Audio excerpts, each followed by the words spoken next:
કચ્છમાં ભારત બંધના એલાનની નહિવત અસર જોવા મળી છે તો જિલ્લામાં વિવિધ સ્થળોએ કોંગ્રેસ દ્વારા દેખાવો કરવામાં આવ્યા હતા। પોલીસ દ્વારા કાર્યકર્તાઓની ધરપકડ કરવામાં આવી હતી તો પોલીસે ભારત બંધના એલાનને નિષ્ફળ બનાવવાના પ્રયાસો કર્યા હતા। તો ભુજમાં વાણિયાવાડ પાસે વિરોધ કરતા કોંગ્રેસી નેતાઓની પોલીસે અટકાયત કરી હતી। તો ભજોડી પાસે જિલ્લા પ્રમુખ દ્વારા ટાયરો સળગાવી ચક્કાજામના કાર્યક્રમ રખાયો હતો પરંતુ પોલીસ તરફ જ અટકાયત કરી હતી અને ભુજના એપીએમસીમાં પણ કોંગ્રેસી નેતાઓ ગયા હતા જ્યાં પણ ગણતરીની મિનિટોમાં જ તેમની ધરપકડ કરી લેવાઈ હતી।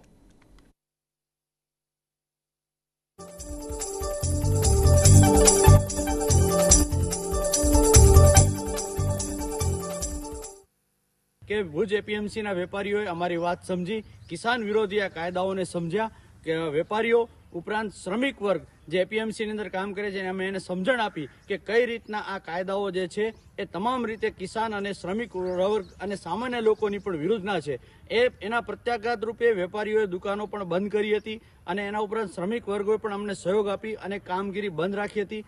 ત્યારે જ આ ભુજ કચ્છ જિલ્લાની પોલીસ ત્યાં પહોંચી આવી હતી અને ખૂબ જ દમનકારી રીતે અમે બે આગેવાનો જ જઈને શાંતિપૂર્વક વિનંતીપૂર્વક સમજાવતા હતા છતાં પણ પોલીસે આવી અને અમારી ધરપકડ કરી અમાનવીય રીતે અમને અહીંયા પોલીસ હેડક્વાર્ટર રીતે લઈ આવ્યા છે અને એ દુકાનોને જે છે વેપારીઓને એને ધમકાવીને પોલીસે દુકાનો ખોલાવડાવી। આ જે છે કાયદા એ પોલીસને પણ અમારે કહેવું છે કે માત્ર સરકારના પાછળ ચાલવા કરતાં આ સામાન્ય જનતાના વિરુદ્ધના કાયદાઓ છે એની સમજણ લોકોને અમે આપતા હતા ત્યારે અમને ખોટી રીતના પકડી અને આ પોલીસ હેડક્વાર્ટર લઈ આવ્યા છે। અમે એ તમામ બનાવોને વખોડીએ છીએ।